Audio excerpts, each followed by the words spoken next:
the some important terms that is related with our conductance, conductor, है ना, conductance से ही conductor word आया है. तो first is some important terms and laws also. The first law is Ohm's law. हमने पढ़ा है ना, 10th में बहुत पढ़ाते हैं फिजिक्स में, Ohm's law. और we know कि every substance offers some resistance to flow of electricity. अब भाई इलेक्ट्रिसिटी उसके अंदर से पास हो रही है तो उसका स्ट्रक्चर है वो कुछ ना कुछ तो रेजिस्टेंस ऑफर करेगा ना. रेजिस्टेंस मीन्स रुकावट पैदा करता है. अब वो मूव कर रहा है, इलेक्ट्रॉन चल रहा है तो किसी मीडियम में से चल रहा है ना, हवा में तो नहीं चल रहा है. अगर हवा में इलेक्ट्रॉन चलता होता तो इट इज बड़ा प्रॉब्लमेटिक हो जाता. कहीं पे अगर वायर हमारा खुला हुआ है, पता चला वहां से इलेक्ट्रॉन निकल के हमारे पास आ गया, तो फिर अगर इलेक्ट्रॉन हमारे पास आ गया, इलेक्ट्रिसिटी हमारे पास आ गई और our body is good conductor, तो करंट लग जाएगा. हवा में नहीं चलता इलेक्ट्रॉन, इलेक्ट्रिसिटी हवा में नहीं चलती, मीडियम चाहिए होता है इसको. तो इसीलिए मीडियम मतलब सब्सटेंस जो है हमारा मेटालिक है.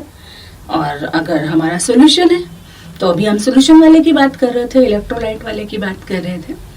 तो अकॉर्डिंग टू ओम्स, ओम एक साइंटिस्ट थे, तो उनके हिसाब से कि हर एक substance, every substance offer some resistance to flow of electricity.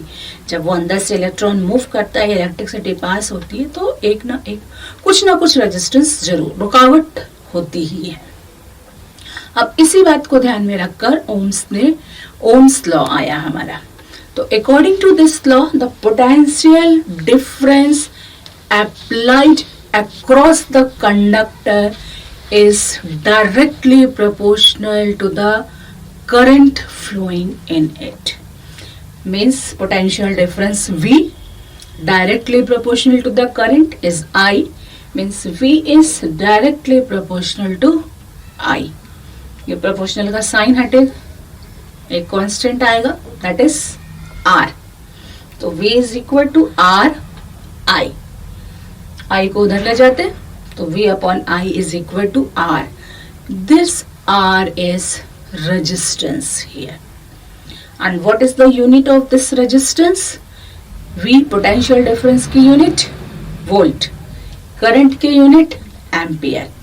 तो the unit of this resistance is volt per ampere and it is also known as ohm. Ohm's law है ना, to dedicate him this is unit is ohm. So this is the Ohm's law. Now the second important term is specific resistance. ये तो resistance था जो ओम law में आया, हमारा Ohm's law में आया. Resistance means रुकावट है. अब now we move toward the specific resistance. अब जिस resistance R is directly proportional to the length of the conductor and inversely proportional to the cross section area, means R is proportional to L upon A.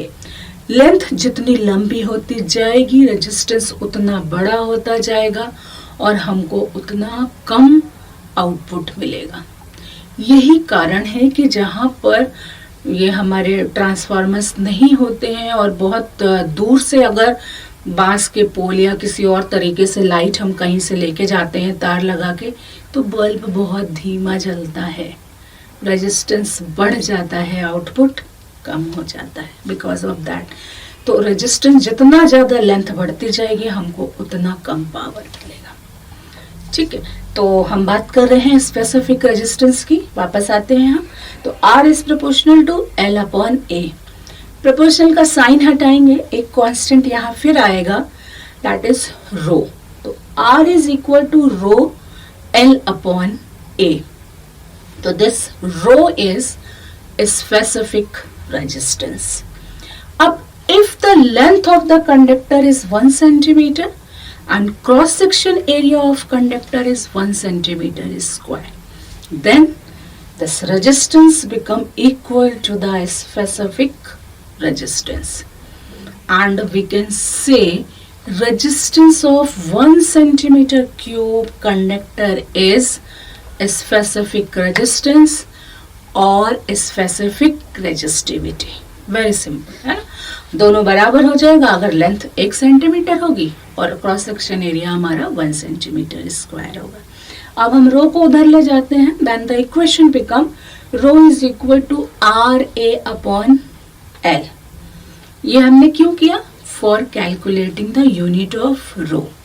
तो unit of R is ohm, A is centimetre square, L is centimetre.